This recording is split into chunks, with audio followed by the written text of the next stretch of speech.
আসসালামু আলাইকুম। আজকে আমরা আরেকটি ব্লগ বানিয়েছি আমাদের শেষ বাঞ্ছারামপুর ট্যুর নিয়ে। শুরুতে আমরা খেতে গেছিলাম হচ্ছে নরসিংদী একটি রেস্টুরেন্টে। এইখানে আমরা বেশ কিছু ছবি তুলেছি।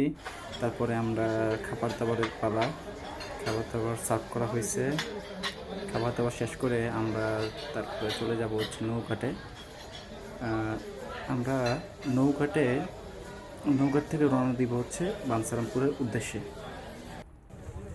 এবার আমরা ঘাটে চলে আসছি। ঘাটের মধ্যে মেঘনা নদী দেখা যাচ্ছে। এবার স্পিড বোটে উঠে গেছি আমরা অলরেডি, এবং এখান থেকে 150 টাকা ভাড়া নিচ্ছে আমাদের মরিচা ঘাট পর্যন্ত বাঞ্ছারামপুর। এই আমাদের স্পিড বোটে যারা যারা ছিলেন, এখানে মাছ চাষের কিছু ভিডিও আপনারা দেখতে পাচ্ছেন, নদীতে মাছ চাষ খাঁচায়।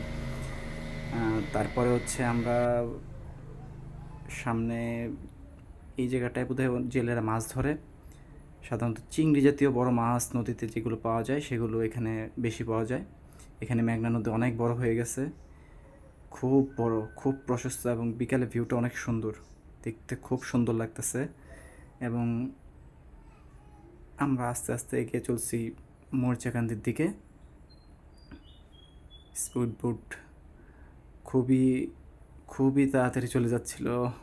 মাত্র 18 মিনিট লাগছে আমাদের নদী ঘাট থেকে এই মরিচাকান্দি ঘাটে চলে আসতে। আমরা এখন মরিচাকান্দি ঘাটে চলে আসছি।